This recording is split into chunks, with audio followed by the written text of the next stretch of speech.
안녕하세요. 팜러닝 구독자 여러분. 혁신적 지식의 씨앗이 되는 지식 한입입니다.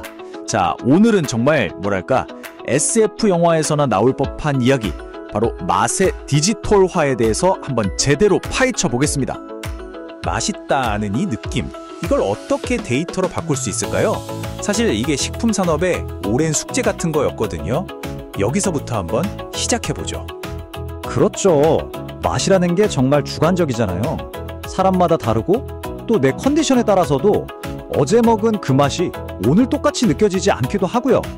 이러니까 기업 입장에서는 일정한 품질을 유지하거나 아니면 대박날 신제품을 만드는 게 진짜 힘든 일이었던 거예요. 근데요, 드디어 기술이 이 문제를 풀 실마리를 찾아냈습니다. 바로 기계한테 절대 미각을 주는 거죠. 이게 대체 무슨 소리냐고요? 자, 지금부터 본격적으로 들어가 보겠습니다. 그 주인공은 바로 전자혀입니다.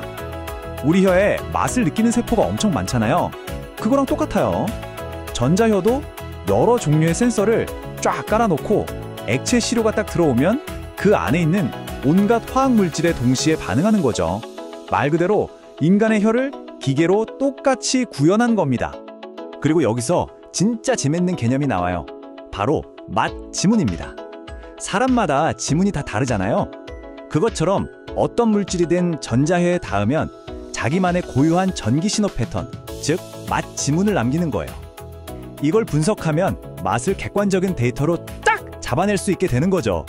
작동 방식은 크게 3단계로 볼 수 있어요. 먼저 센서로 감지하고 그 신호를 디지털 데이터로 처리한 다음에 마지막으로 그 패턴을 인식하는 거죠.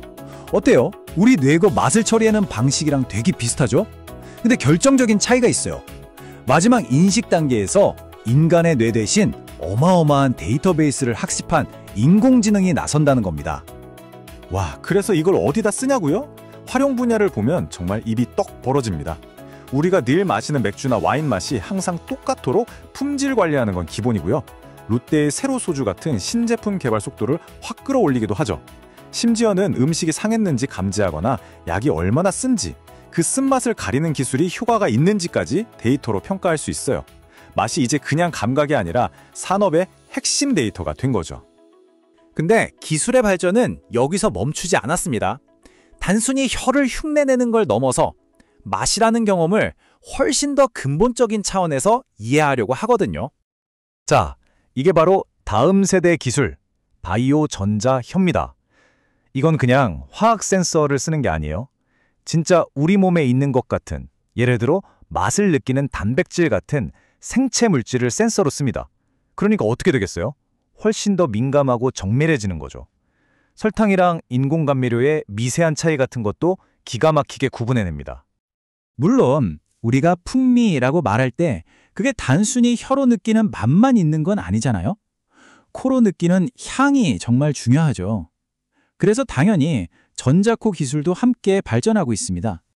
하지만 혀와 코가 느끼는 건 사실 신호에 불과해요. 맛있다, 맛없다 하는 최종 판단은 어디서 내릴까요? 맞습니다. 바로 우리 뇌죠. 진짜 속마음을 알려면 결국 뇌를 들여다봐야 한다는 이야기입니다. 그래서 등장한 게 바로 뇌파 분석, EEG 기술입니다. 이건 진짜 대단한 기술이에요. 어떤 음식을 맛봤을 때 우리 뇌에서 일어나는 미세한 전기적인 반응을 직접 측정해서 우리가 그 맛에 대해 생리적으로 또 감정적으로 어떻게 반응하는지를 그대로 읽어내는 겁니다. 이걸로 뭘 알 수 있냐면요. 설문조사 같은 걸로는 절대 알 수 없는 우리의 무의식적인 선호를 알아낼 수 있어요. 아, 그냥 맛있어요가 아니라 이 맛이 나에게 편안함을 주는지 아니면 흥분이나 즐거움을 주는지를 데이터로 볼 수 있는 거죠. 우리가 인지하지도 못하는 미세한 맛의 차이에 뇌가 어떻게 반응하는지까지 잡아내니까 이걸 뉴로마케팅에 활용하면 말 그대로 우리 뇌가 이거야 하고 외치는 맛을 만들어낼 수도 있게 되는 겁니다. 자, 그럼 한번 상상해 보세요. 지금까지 이야기한 전자혀, 전자코, 그리고 뇌파 분석 기술이 인공지능이랑 사물인터넷, IoT랑 딱 만나는 순간 정말 어마어마한 식품의 미래가 펼쳐집니다. 바로 초개인화의 시대가 열리는 겁니다. 여러분의 건강검진 결과, 유전자 정보, 그리고 평소 식습관 데이터를 전부 종합해서 세상에 단 하나뿐인 오직 여러분만을 위한 최적의 음식이 만들어지는 세상을요. 이게 더 이상 먼 미래의 이야기가 아니에요.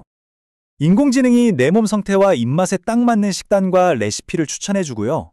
스마트 냉장고는 필요한 식재료를 알아서 주문하고, 스마트 오븐은 그 레시피 그대로 완벽한 맛과 영양을 갖춘 요리를 자동으로 만들어주는 거죠. 이게 바로 우리가 맞이할 스마트 키친의 모습입니다. 여기서 한 발만 더 나아가 볼까요?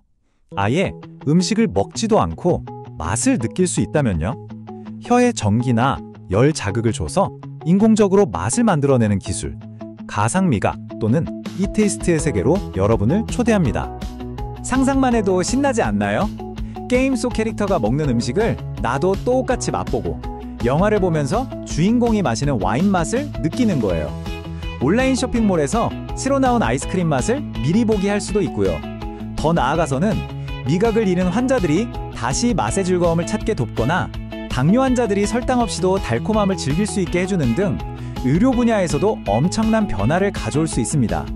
자, 이렇게 맛의 디지털 혁명이 정말 무한한 가능성을 보여주지만, 당연히 동전의 양면처럼 우리가 신중하게 고민하고 풀어야 할 숙제들도 있습니다. 네, 기회와 도전 과제가 공존하는 거죠. 한쪽에는 상상도 못했던 수준의 품질 관리, 완벽한 맞춤형 영양, 그리고 새로운 감각 경험이라는 엄청난 기회가 있고요.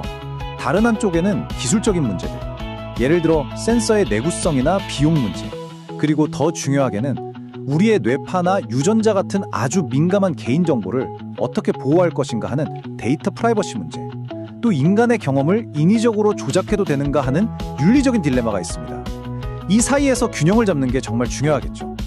결국 이 모든 기술은 단순히 맛을 측정하고 분석하는 걸 넘어서 음식과 우리 인간의 근본적인 관계 자체를 완전히 새롭게 정의하고 있습니다. 여러분은 이 미래에 대해 어떻게 생각하시나요?